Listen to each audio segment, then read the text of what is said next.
அனைவருக்குமே வணக்கம். சற்று முன் கிடைத்திருக்கக்கூடிய ஒரு மிக மிக முக்கியமான செய்தி ஒன்று வெளியாகி உள்ளது. சற்று முன் திமுகவின் அமைச்சர்கள் கடும் மோதல், நேரலை காட்சி, இது மாதிரி பார்த்தீங்கன்னா செய்திகள் வெளியே இருக்கு.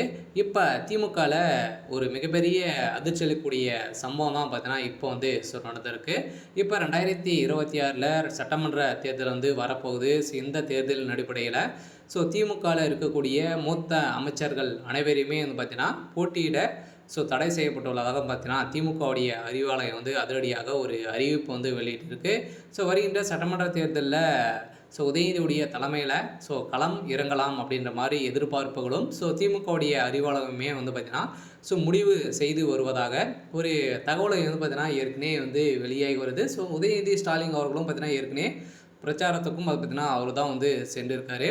இந்த நிலையில் தான் இப்போ திமுகவில் இருக்கக்கூடிய முக்கிய மூத்த அமைச்சர்கள் அனைவரையுமே பார்த்தீங்கன்னா ஏற்கனவே திமுகவில் ஏற்கனவே சலசலப்பை ஏற்படுத்தியிருந்தது இல்லையா? மூத்த அமைச்சர்கள் அனைவரையுமே பார்த்தீங்கன்னா திடீர்னு நீக்கப்பட்ட சம்பவம் இல்லாத அமைச்சராக அறிவிக்கப்பட்டது. இந்த நிலையிலிருந்து அமைச்சர் பொன்முடி, அமைச்சர் துரைமுருகன், அதே மாதிரி செந்தில் பாலாஜி எக்கச்சக்கமாக இதுக்கு முன்னாடி தொடர்ந்து பார்த்தீங்கன்னா மூத்த அமைச்சர்கள்லாம் பார்த்தீங்கன்னா ஓரங்கட்டப்பட்ட சம்பவத்தின் அடிப்படையில் இப்போ திடீர்னு பார்த்தீங்கன்னா இப்போ வருகின்ற சட்டமன்ற தேர்தலில் 2026 ஒரு மிகப்பெரிய மாற்றத்துடன் திமுக களமிறங்கும்.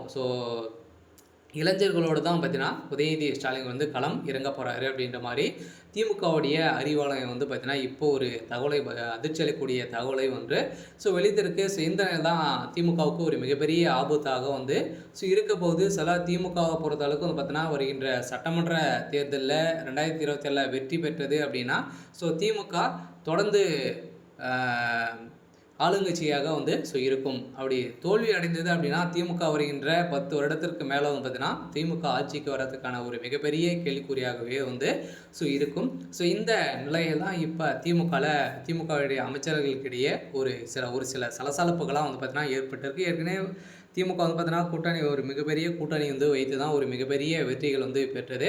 அந்த வெற்றியின் அடிப்படையில் இப்போ விசிகா கட்சியும் பார்த்தீங்கன்னா இப்போ திருமாவர்களும் திமுகவில் விலக போகிறதாகவும் ஒரு பரபரப்பை கிளப்பியிருக்கு. பார்த்தீங்கன்னா கட்சிக்கு ஒரு கொள்கைக்கு மாறாக திமுக செயல்பட்டு வருவதாக இப்போ ஒரு தகவல் வெளியே இருக்குது. இந்த தகவலின் அடிப்படையில் தேமுதிக அதே மாதிரி பார்த்தீங்கன்னா தொடர்ந்து 2 கட்சிகளும் திமுக வெளியேற போகிறதாக ஒரு இப்போ அதிர்ச்சியில் ஒரு தகவல் வெளியே வருது.